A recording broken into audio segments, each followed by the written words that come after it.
My name is Daniel Hatermoda, and I want to talk about the 7 Deadly Sins, episode 14. Okay, so we start off with the episode, and when we get into it, we see this guy, this tall guy, and he has green hair, and he's with this giant armored guy, and I'm thinking, okay, this is probably in the past, something we haven't seen yet, and I don't know if you guys noticed this, but I did, and this guy, he looked like King, one of the sins, and I was like, okay, this is probably some type of revelation, something we haven't seen, maybe something in his past, but I am totally wrong, totally wrong, but, that sucks, that I'm wrong, but it doesn't matter, and then we go into the episode later, and we find out that the Holy Knights are back in their place, and this is probably sometime later after Meliodas' fight with the Holy Knights and him and his black markings and stuff like that, and when he fucks shit up. So it's sometime later, and we're back at the palace with the Holy Knights and stuff, and then they're talking about this group sending Dawn War to take out the Sins, and I'm guessing Dawn War is a really powerful group or something, group of assassins, and they're out to get the Sins, and then we get Jericho and Gila talking about it, and they're like, wow, why would they send in Gil Roar? And it kind of gets me thinking, okay, this is probably some powerful group of assassins, like the other ones, but I mean, if Gila and Jericho are scared of them, and they got their power boost with the demon blood, then these guys gotta be powerful. And do they even have demon blood? I don't even know about that. Then we see Jericho sometime later in the episode, and she's talking to her little brother, and it kind of gets me thinking, okay, maybe she has a soft spot, I guess, but she's still a bit of an ass, in my opinion, Gila. And, like, why is she doing this stuff if, like, she has a little brother she needs to protect, and if he's getting beat up by these thugs, then why isn't she there for them?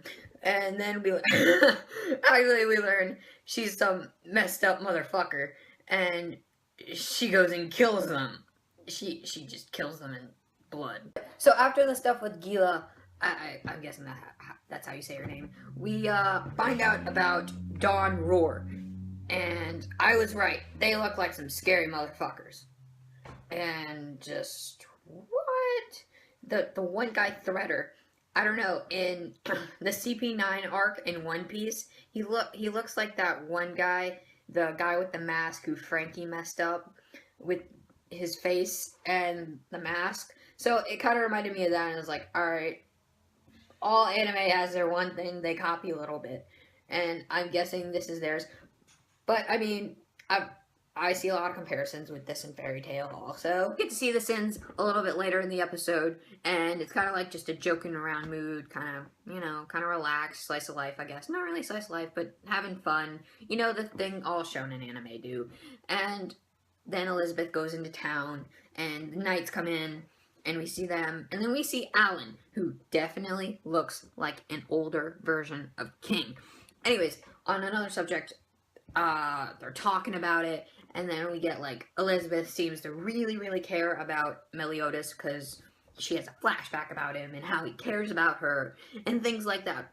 Then we hear a loud roar in the, forest, and in the forest, we kind of know it's the Gowther guy who was roaring, and we heard him before in the beginning of the episode. And also, he likes to read, which is interesting. Then we realize Meliodas hears the roar too, and him, Bon, and King go after Gowther. And also, we're informed that he's the goat's sin, which is a bit odd, but alrighty then. And I'm kind of curious what Gowther did. And we go into the fight with the Sins, King, Bon, and Meliodas versus, like, all the assassins, and they just get demolished. They get their ass kicked, man. And then it looks like we find out that the big guy in armor wasn't actually Gowther, but Alan, the guy who looks like King, in my opinion, was the goat's sin. And his name is something different. And I don't know if it's still Alan, or is it something else? I don't know. But it looked like a girl, but then I found out it's a guy, so that's a bit odd. There's always cross-dressers in anime. There's always cross-dressers in anime. And then we leave the end of the episode finding out that this Alan slash girl slash guy kind of guy catches the arrow that almost kills Gother. And are they like one entity or something? Did he split himself in half, sort of like in Dragon Ball Z with the fusion, or like Piccolo and Kami, where they're one but kind of separated? That's what I'm guessing. And I think that's it for this one. All right, my name is Daniel Hatermoda. Peace out.